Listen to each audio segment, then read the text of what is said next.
Good morning students. आज का हमारा टॉपिक है रूल्स ऑफ कंजक्शन। कंजक्शन का किसी भी ग्रामर में या सेंटेंस में बहुत ही इम्पोर्टेंट रोल होता है, क्योंकि कंजक्शन के द्वारा ही हम किसी वर्ड्स को, दो वर्ड्स को या दो सेंटेंस को या दो क्लॉजेस को आपस में जोड़ते हैं। आइए स्टार्ट करते हैं आज का टॉपिक, रूल्स ऑफ कंजक्शन। ये क्लास 11th और 12th के लिए कंबाइन है ये टॉपिक। तो सबसे पहले कंजक्शन स्टार्ट करने से पहले सबसे पहले हम ये जानेंगे कि कंजक्शन की डेफिनेशन क्या है, यानी कि इसका रोल क्या है इंग्लिश ग्रामर में, यानी कि सेंटेंसेस में इसका रोल क्या होता है। तो द वर्ड एक ऐसा शब्द विच जॉइंस, जो जोड़ता है टू वर्ड्स, दो शब्दों को, और सेंटेंसेस, दो सेंटेंस को जोड़ता है, इज कॉल्ड कंजक्शन। और वो क्या कहलाता है? कंजक्शन कहलाता है। अब हमारे ग्रामर में कंजक्शन दो तरह के होते हैं, टू टाइप्स के होते हैं।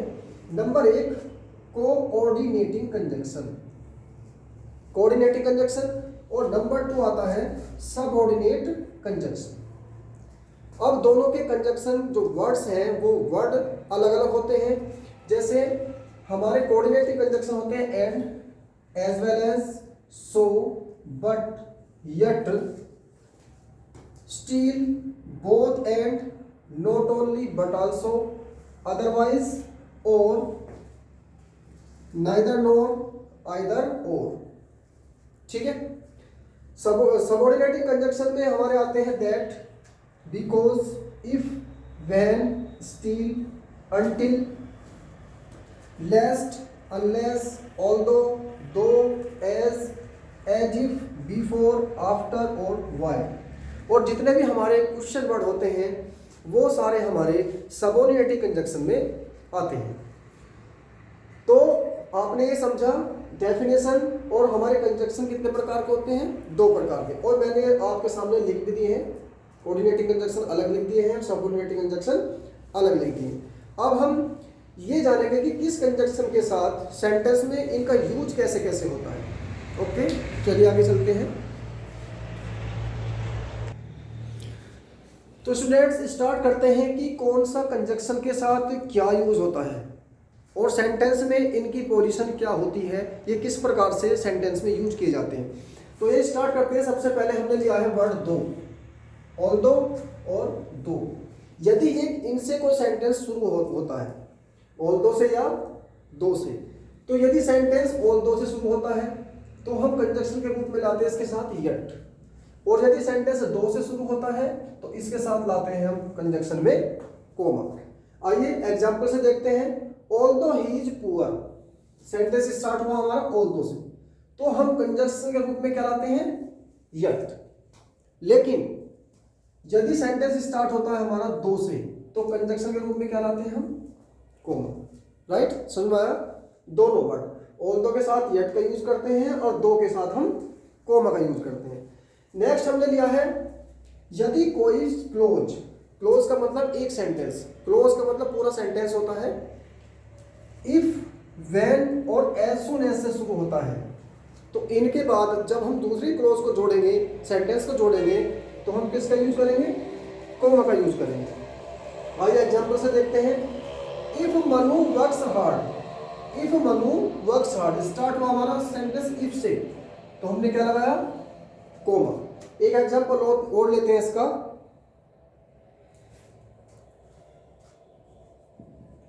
As soon as we reached the station, comma. As soon as we reached the station, the train started, train चल दी थी, तो हमने बीच में क्या लगाया? कोमा। नेक्स्ट आया है लेस्ट। लेस्ट कंजक्शन होता है, इसके साथ हमेशा शुड हेल्पिंग वर्ब का यूज किया जाता है। जैसे सेंटेंस लिखेंगे, एग्जाम्पल में वॉक केयरफुल्ली, लेस्ट। इस लेस्ट की जो हिंदी होती है वो होता है कहीं ऐसा न हो कि। You should fall down. इसकी हिंदी होती है कहीं ऐसा न हो कि। अब इसमें न छिपा रहता है, इसमें नेगेटिव वर्ड छिपा रहता है, नोट छिपा रहता है, इसलिए हम अगले सेंटेंस में नोट का यूज नहीं करते, नोट का यूज नहीं करते। और किसका यूज करते हैं हेल्पिंग वर्ब के रूप में? शुड का यूज करते हैं। राइट, नेक्स्ट स्टूडेंट्स, नेक्स्ट हमारे जो है वर्ड्स हैं, कुछ कंजक्शन ऐसे होते हैं जो हमेशा जोड़े में यूज किए जाते हैं। जोड़े का मतलब स्टार्टिंग में और बीच में। स्टार्टिंग में कोई वर्ड आएगा, बीच में उनके साथ डेफिनेटली वही वर्ड आएगा जो उनके साथ दिया हुआ होता है। जैसे बोथ के साथ हमेशा एंड, नॉट ओनली के साथ बट ऑल्सो, नाइदर के साथ नोर और आइदर के साथ और। यहां मैंने आपके सामने दो एग्जांपल दिए हैं। बोथ स्टार्टिंग में आया, सब्जेक्ट जुड़ा, फिर क्या इसके साथ? And. Both Gita and Meera are friends, तो डेफिनेटली आपके साथ उसके साथ वही वर्ड आएगा जो उसके जोड़े में होगा। नेक्स्ट मैंने सेंटेंस लिया है, neither Nisha nor her friend came to me, तो नाइदर के साथ हमेशा नोर का यूज करेंगे। कभी कभी सेंटेंस में सिंटेक्स में आ जाता है कि नाइदर के साथ और का प्रयोग कर देता है वो, और का प्रयोग, तो आपको क्या करना पड़ेगा यहाँ? नोर का यूज। राइट, नेक्स्ट हमने लिए हैं वर्ड हार्डली और स्केर्सली। इनके दोनों का ही मीन्स एक ही होता है, मुश्किल से ही। इनके साथ हमेशा कंजक्शन में क्या यूज करते हैं? व्हेन या बिफोर। और इनकी हिंदी होती है वहां, इसकी होती है जब या कब, इसकी होती है पहले। लेकिन वहां जब कंजक्शन में यूज किए जाते हैं तो इनका मीन्स निकलता है तभी या तुरंत। राइट, मैंने एग्जांपल लिया है, ही हैड हार्डली या स्केर्सली। दोनों में से कुछ भी यूज कर सकते हो आप, हार्डली या scarcely. He had hardly reach the city, when या बिफोर में से एक यूज कर सकते हैं आप कोई सा। इट बिगेन टू रेन, तभी क्या होने लगी? तभी वर्षा शुरू हो गई, जब भी वर्षा होने लगी। अब एक वर्ड मैंने आपको स्टार्टिंग में बताया था कंजक्शन का, as soon as. As soon as, यदि ये किसी सेंटेंस में स्टार्टिंग में आ रहा हो, जैसे as soon as we saw a tiger, we saw a tiger, note करके लिखेंगे इसे।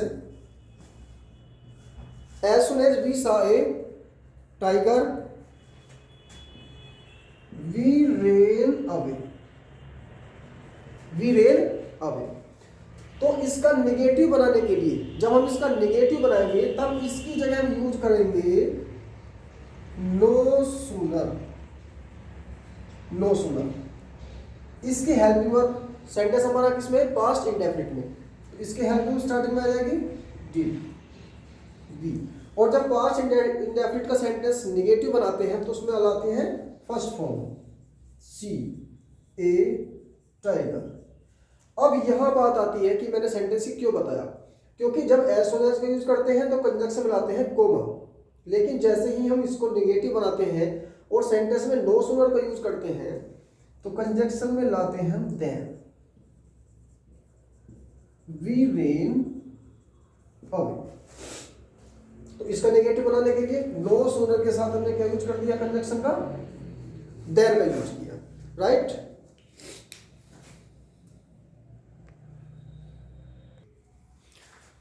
तो स्टूडेंट्स हमने नेक्स्ट वर्ड जो है कंजक्शन के लिए हैं एज इफ और एज दो। इनकी हिंदी होती है मानो की, और इनके साथ या तो वर्ब की सेकंड फॉर्म का यूज करेंगे या फिर वर्ब का। वर्ब टू बी में आती है, यदि टू बी के रूप में आ रही है तो वर्ब का यूज करेंगे, चाहे सब्जेक्ट कुछ भी हो।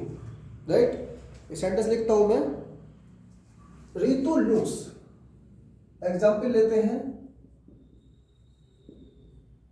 रितु लुक्स ऐसी दिखाई देती है एज इफ, मानो कि she were A princess, she were A princess. तो एज इफ आते ही मेन जो हमारी हेल्पिंग वर्ब या मेन वर्ब जो भी हम लगाते हैं वो टू बी के रूप में आएगी, तो वर आएगी चाहे सब्जेक्ट कुछ भी हो, क्योंकि सी के साथ हम क्या यूज करते हैं, वाज का। लेकिन एज इफ कंजक्शन आते ही इसके साथ किसका यूज कर देंगे हम, वर का।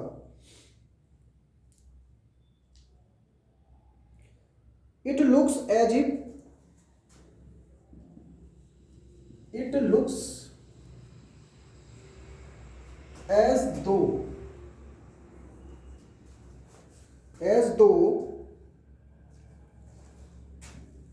she went away। यानी कि यदि आपका सेंटेंस कहीं सिंटैक्स में दिया हुआ हो, सही करने के लिए आए, तो एज दो एज इफ लग रहे हो तो या तो वर्ब का यूज करेंगे या मेन वर्ब की सेकंड फॉर्म का यूज करेंगे, राइट। नेक्स्ट हमने वर्ड लिए है अनलेस, अनटिल और टिल, तीनों वर्ड। अनलेस आता है यदि नहीं, यानी कि नोट इसमें छिपा रहता है, और ये कंडीशन दशा को बताने के लिए आता है। और अनटिल का यूज इसमें भी नोट छिपा रहता है, और ये टाइम को बताने के लिए आता है। अनलेस शी वर्क्स हार्ड, जब तक कि वह कठिन परिश्रम नहीं करती, शी विल फेल, वह फेल हो जाएगी। तो इसमें नोट छिपा हुआ है, कंडीशन बता रहा है। और ये आता है टाइम के लिए, अनटिल यू कम, जब तक तुम नहीं आते, वी शैल वेट हियर, हम ये इंतजार करेंगे। ये तो निगेटिव के लिए आ गया। और पॉजिटिव में यूज करते हैं हम टिल का, इसका मतलब जब तक कि ये पॉजिटिव सेंटेंस में यूज किया जाता है। वेट हियर, यहां इंतजार करो जब तक सी कम्स बैक, वह वापस नहीं आती। तो स्टूडेंट्स ये वर्ड रहे थे आज कंजक्शन के, और इन्हें ध्यान से देखना, समझना। जो भी आपको समझ में नहीं आता उसे आप मुझसे कमेंट बॉक्स में पूछ सकते हैं। नेक्स्ट चलते हैं रूल लेकर।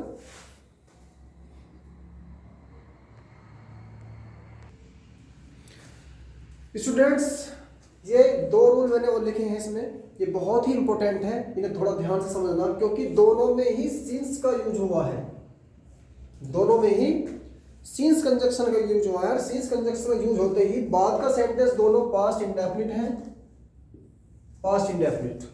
लेकिन पहले जो सेंटेंस है वो चेंज हो गए। जैसे यदि सिंस का यूज हुआ हो कंजक्शन में, तो पहला सेंटेंस किस में बनना है, प्रेजेंट परफेक्ट में, और दूसरा सेंटेंस किस में बना है, पास्ट इंडेफिनिट में। जितनी भी आपकी एक्सरसाइज दी हुई है इसमें, उन सब के रूल यही है जो मैंने आपको समझाया है। इस वीडियो को ध्यान से देखोगे तो आपका एक भी सेंटेंस ऐसा नहीं होगा जिसे आप नहीं बना सकते हो, राइट।